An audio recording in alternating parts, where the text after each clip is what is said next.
Okay, so now here we got them all six. Look pretty good. I had a couple of them that my flights weren't even, and I didn't realize that that could happen with that jig. I thought they were pretty firm in there at the same point every time, but they do move back and forth in there. So you got to kind of keep an eye on that. One of the other things I didn't mention, I'm going to back it out here.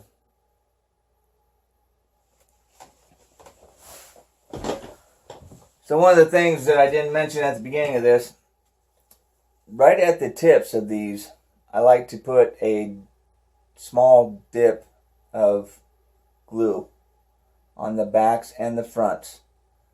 And there's a term for that, and I can't think what it is, but anyway, what that does is that gives you a little bit more sturdiness to the fronts and the backs of these. It'll keep them from tearing off if you happen to go through a target or something like that. It's not foolproof, but it will help keep from ripping those flights off. So anyway, that's the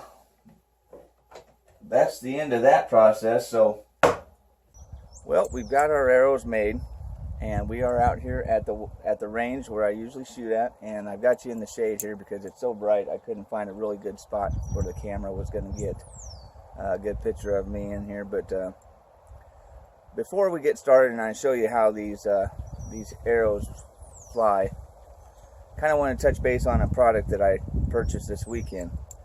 And over the last 4 or 5 years, I've kind of had eye issues and close range, okay, and I've just kind of dealt with it and used reading glasses at times to shoot with, but that causes problems, just for the simple fact that, yeah, you may be able to see your pin better now, but now your target is blurry, okay, and so you're damned if you do and damned if you don't, because if you don't use the glasses, then you can't see your peep. You can see the target well, but you can't make out the peep. It's blurry. Or if you have the glasses on, you can't see the target and you can see your peep. So, and that will adjust your shooting, your point of impact too. It's happened to me. I've shot with my glasses on, taken them off, and actually shot better without them, just because I think there's a little bit of bend in that lens that might be throwing me off just a little bit, enough at longer distances to make a big difference. So what I've got here is a clarifier peep. There's basically a lens in here. I don't know if you can see that, but there's a lens inside of this peep housing, okay, and these are a specialty archery product.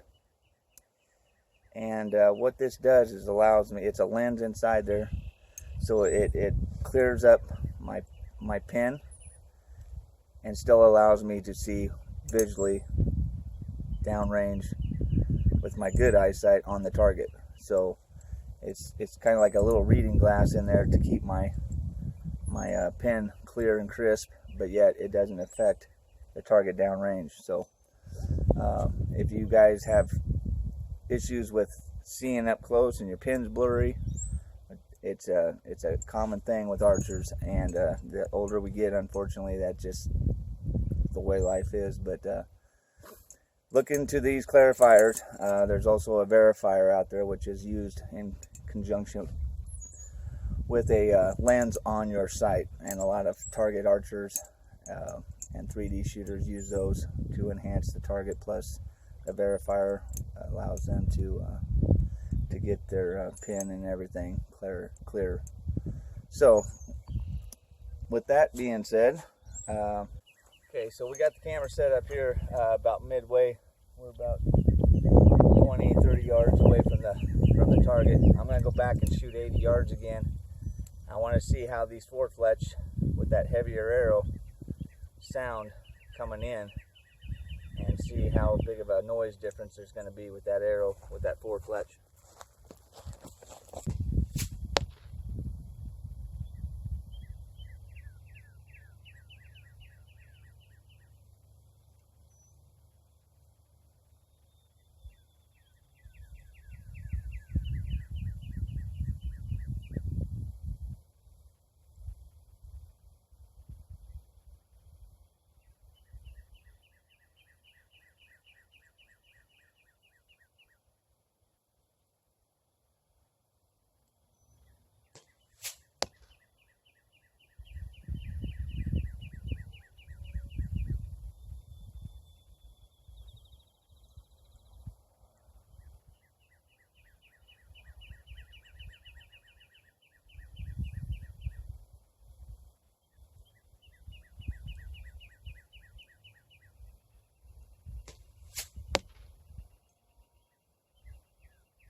All right, so at 80 yards, these new arrows and everything, I got some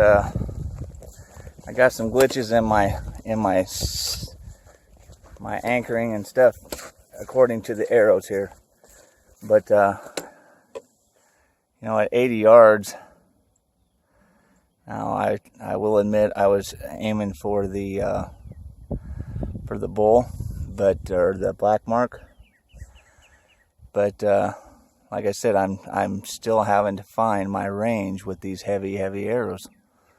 But look at the grouping. I mean, I've got two that are flying a little funky. If I can get all of them tied together, wow, Okay, well, that was the test run today.